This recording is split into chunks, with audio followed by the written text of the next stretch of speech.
बाजू को बाजू को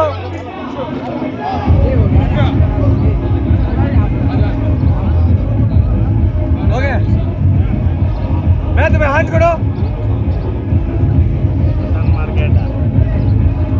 ओके अभी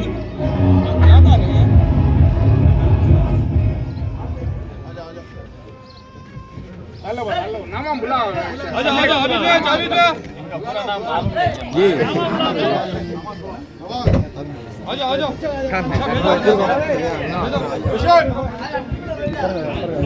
आरती रोशन लेके जा ना ओके ना आजा लाइन से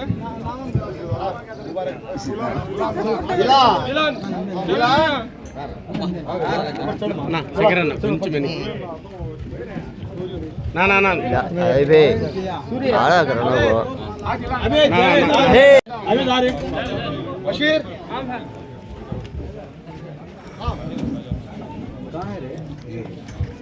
ओके ना रेस देगा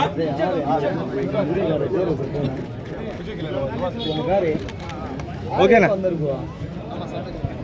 ఎట్లా ఇంకా ఏం చేయాలి చెప్పు చేతులు నొప్పిస్తుంది తీసుకో లైవ్ లైవ్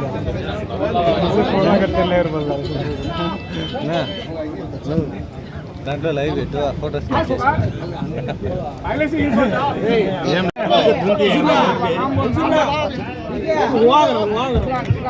ఓకేనా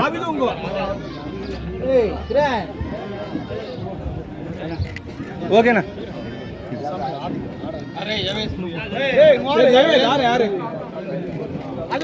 నా ఓకేనా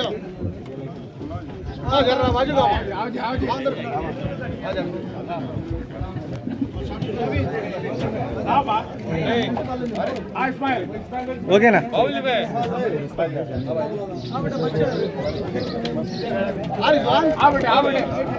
ఓకేనా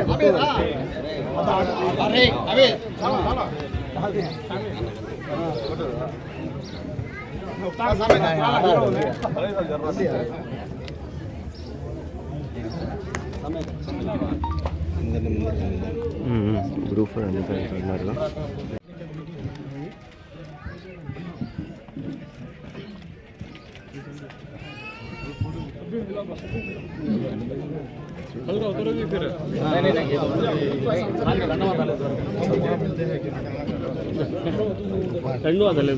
कंडुआ डालिए साले एग्जाम खड़िया ग्रुप फोटो ले ओके ना नेक्स्ट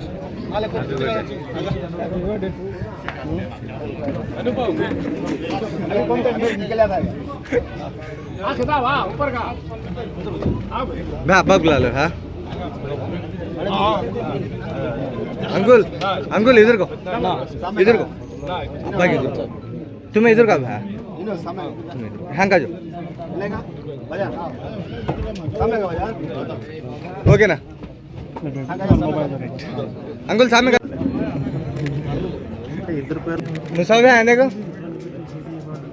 చూడండి అందరూ బే ఇర్ఫాన్ బే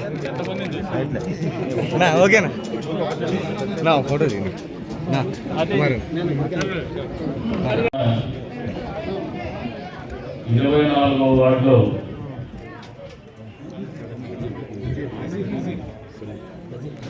నజీర్ ఖాన్ గారి కుటుంబ సభ్యులైనటువంటి సమీర్ ఖాన్ గారు వారితో పాటు గతంలో మాతో ఉండి మళ్ళీ దారి చెప్పినటువంటి మా పిల్లలే మా కోసం దెబ్బతిన్నటువంటి పిల్లలు కూడా ఇప్పటికీ మా మనసులో కృతజ్ఞత ఉంది.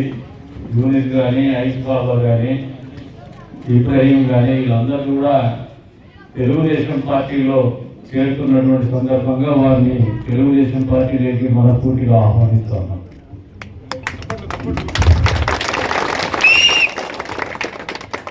అంతేకాకుండా ఈ వార్డులో కౌన్సిలర్గా ఉన్నటువంటి ఆల్ఫా ముస్తా కావచ్చు, వాళ్ళ కుటుంబం కావచ్చు, మా పాత్రలు ఈరోజు రాకపోయిన దానికి కొత్తగా కథలే మళ్ళీపోతుందని అంతా కలిసే ఉంటాం. ఈ వార్డులు కూడా పెరుగుతాయి, ఇద్దరు కూడా పోటీ చేస్తారు, ఇద్దరిని కూడా గెలిపించుకుంటారు. దాని ఎక్కడ అనుమానం లేదు. కన్ఫ్యూజన్ పార్టీకి చేయం మేము. రెండోది ఇది ఊళ్ళో నాయకత్వం అనేది ఖచ్చితంగా అవసరం. ఈరోజు యువకులైనటువంటి మీరందరూ కూడా రాజకీయాల్లో రాణించాలనే ఒక ఆలోచన కానీ ఉత్సాహం కానీ వీరందరిలో కూడా ఉంది. అటువంటి ఉత్సాహానికి శక్తికి ఆలోచన కూడా తోడవ్వాలని చెప్పేసి కూడా ఈ సందర్భంగా వాళ్ళకి తెలియజేస్తా ఉన్నారు. ఒక మిస్కాన్సెప్షన్ ఉంది. రీసెంట్ ఈ మధ్య కాలంలో గమనిస్తాం, కావచ్చు, గడిచిన 2 సంవత్సరాలు కావచ్చు, అంతకుముందు 5 సంవత్సరాలు కావచ్చు. నాయకులు అనేది ఖచ్చితంగా బలమైనటువంటి నాయకత్వం, సమర్థవంతమైనటువంటి నాయకత్వం, సమాజం గురించి ఆలోచన చేయగలిగినటువంటి నాయకత్వం ఖచ్చితంగా ఈ ప్రాంతంలో అభివృద్ధి చెందాలి. యువకులు రాజకీయాలకు రావాలి. కానీ మీరు అందరూ ఆలోచన చేస్తామని ఏమంటే ఒక మిస్కాన్సెప్షన్, ఒక రాంగ్ ప్రెసిడెన్సీ సెట్ చేసుకున్నారు. డబ్బులు మాత్రం ఉంటేనే రాజకీయాలు రాణించగలరు. డబ్బులు సంపాదించేకే రాజకీయాలే కావాలని ఇది అధికారంలో ఉంటే. ప్రతిపక్షంలో ఉంటే ఏమవుతుందంటే పేరుండే నాయకుడిని తిడతానే నాయకులు అయిపోతాం అనుకోండి. ఈ రెండు కూడా తప్పలేదు. ఈ యువత పార్టీలో చేస్తున్నటువంటి పిల్లలు కూడా ఒకటి చెప్తున్నారు, మిమ్మల్ని మంచి నాయకులుగా తీర్చిదిద్దే బాధ్యత తెలుగుదేశం పార్టీ, సరైనటువంటి దాంట్లో తీసుకునే బాధ్యత మాది. ఈ ఆలోచన విధానంలో తేడా తీసుకొచ్చేటువంటి బాధ్యత కూడా మేమే తీసుకుంటాం. మీకు అవకాశాలు కల్పిస్తాం, మీరు అవసరాలు కూడా గుర్తిస్తాం.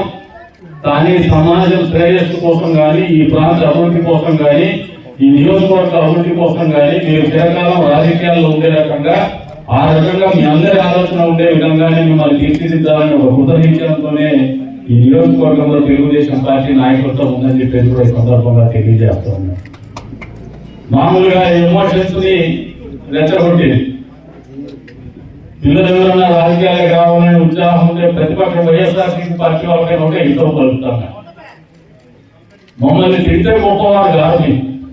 ప్రజల్లో తిరిగి వాళ్ళ కష్ట నష్టాలు తెలుసుకుంటే, వాళ్ళ బాధలు తీర్చేటువంటి ఆలోచన లేకపోతే, లేదు అన్యాయం అవుతున్నటువంటి పీడిపోబడుతున్నటువంటి వర్గాలకు అండగా నిలిస్తే మీరు నాయకులు అవుతారు. కానీ మీరు డబ్బు కొట్టేసేదానికి, మీరు డబ్బు సంపాదించుకునేదానికి మీరు మమ్మల్ని తింటే గొప్పలు కాదనేది యువత కూడా హితవు కలుగుతాడు. ఆలోచన విధానంలో మార్పు తీసుకోమంటాడు. కష్టపడండి. షార్ట్ టర్మ్ పాలిటిక్స్ చేసుకొని ఈ కదిరి నియోజకవర్గంలో చాలా మందిని చూపించేది. చరిత్ర చూస్తే ఒక ఆయన 82, 83లో అంగట్లో బూరలు వేసుకునే వాడిని మంత్రిని చేసినటువంటి ఘనత తెలుగుదేశం పార్టీ. వాస్తవమా కాదా? ఎందుకు మూలపడిపోయినాడు? ఎందుకు ప్రజలు ఆయన చూస్తే తప్పించుకొని పారిపోతున్నారు? ఆలోచన విధానంలో స్పష్టత లేకపోవడం. మళ్ళీ రెండోసారి కూడా అవకాశం ఇవ్వాల. రెండోసారి అవకాశం ఇస్తే కూడా ముందే క్యా అనే పార్టీనే ముందే క్యా మిలిగా ఇంకో ఆయన మీరందరూ చూస్తున్నారు. 1 టైం ఉండదు. ఒక ఆయన ఎంపీకి గెలిపించారు, పొద్దున 12 గంటలకు వేస్తారు. 7 నియోజకవర్గాలకు ప్రతినిధి, 7 లక్షల మంది ఓటర్లకు ప్రతినిధి ఆయన 12 గంటలకు చేస్తాడు. వాళ్ళందరూ కూడా ఇదే ఉంటారు, అడుగుతాడు.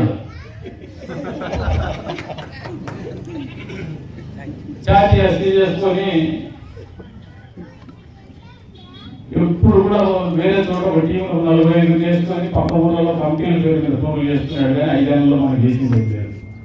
ఇప్పుడు కూడా ఇంట్లో కూర్చొని మై వస్తా అని చెప్పుకుంటాడు. వీళ్ళు ఉంటే ఏది ఉండదండి. ఇవన్నీ కూడా పిల్లలకి ఎందుకు చెప్తామంటే వాళ్ళని తప్పు పట్టే కాదు, ఆ తప్పుగా నుంచి మనం అందరం నేర్చుకోవాలని చెప్పేసి ప్రజలు ఎందుకు వాళ్ళని మొదలుపెట్టారు. ఇంకో ఆయన 700 ఓట్లు ఏదో గెలిచేసినాడు ఆయన పొరపాటుగా.